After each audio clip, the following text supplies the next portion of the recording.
இப்பதான் நான் கேட்கிறேன். அழகான வாசகம். ஆனா இந்த வாசகம் இப்ப வரைக்கும் எவ்வளவு வாசகம் புரிய கிடைக்கல. எல்லா இடத்துலயும் இருக்கு இந்த வாசகம். அப்ப நான் கேட்கிறாரு, நான் இறந்துட்டேன்னு சொன்னாங்கல்ல, அவங்கள இப்ப சுருக்காக வரவையில சீக்கிரத்துல வரவையும். அப்ப ஏழரை வாரத்துல முன்ன வந்து நிக்கிறாங்க. அப்போ இறைவனுடைய பார்வை எப்படி இருக்கான்? கண்கள் சிவந்து கருவியை தாங்கி வைத்து விண்கள் அதிர வெடுவெடுன கோபமுற்று, அதாவது கோபத்திலே உச்சகட்ட நிலையில இறைவன் நிற்கிறது. அப்படி இருக்கும்போது இறைவன் அந்த தேவமுனி எல்லாத்தையும் கேட்கிறாரு, தேவமுனி சாஸ்திரியே மூவரே ஒழித்தது எங்கே? நான் இறந்து கிடந்தது எங்க?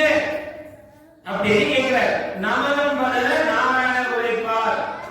சாஸ்திரத்தை பார்த்து சரியாக சொன்ன திட்ட சூத்திரத்தை எல்லாம் கொஞ்சம் சொல்லுங்க கேட்கிறார். சொல்ல நாம் இல்லாமல் பல்வாய் சுந்தொல்கி பதைத்து நின்றனவே. சொல்ல முடியல அப்பமே. அப்ப என்ன கேக்குது இந்த வாசகம்? என்ன சொல்றாரு? சாஸ்திரத்தை பார்த்து நீங்க பார்த்த சூத்திரத்தை கொஞ்சம் சொல்லுங்க கேட்கிறார். அப்ப சாஸ்திரம்னா என்ன, சூத்திரம்னா என்ன? சூத்திரம் என்ன தெரியுமா? இறைவன் கந்தனாக ஒரு காட்சியை காட்டினான், ராமனாக ஒரு காட்சியை காட்டினான், நரசிம்மமூர்த்தியாக ஒரு காட்சியை காட்டினான், கண்ண பரமாத்மாவாக ஒரு காட்சி, கிருஷ்ணனாக ஒரு காட்சி. இப்படி ஒவ்வொரு காட்சியை காட்டினான்ல, இது சூத்திரம். அப்போ அங்குள்ள இறைவன் பிறப்பது போல இறப்பது போல ஒரு காட்சியை காட்டினான். மகாபாரதத்துல அந்த ஜலன் என்று சொல்லக்கூடிய வேடனுடைய கண்ணுக்கு எப்படி காட்சியை காட்டினா? மான் இருப்பது போல ஒரு காட்சியை காட்டி அவன் கண்ணுக்கு இறப்பது போல ஒரு காட்சியை காட்டினா இறைவன். ஏன்னா நம்முடைய கண்ணுக்கு காட்சியை காட்டிய மறைக்கிறான். அப்ப இது சூத்திரம்.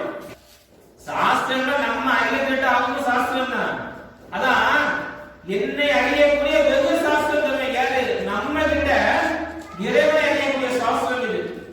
சாஸ்திரம் எல்லாம் உண்மைதான் சொல்லுது. என்ன? இறைவன் இறப்பு பிறப்பு அற்றவன்.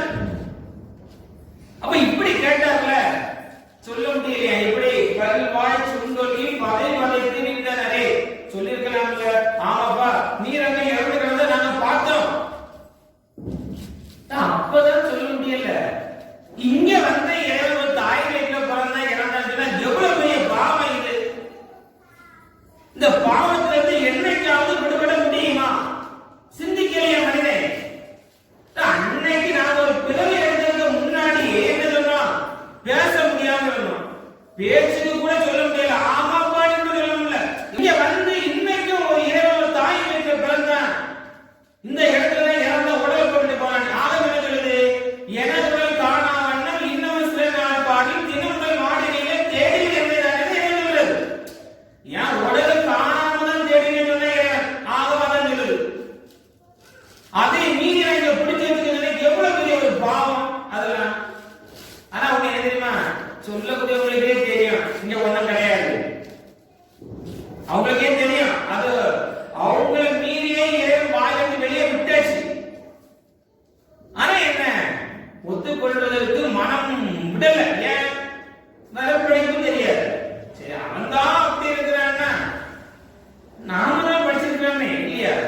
இப்போ ஆடு இருக்குல்ல, செம்மறி ஆடு.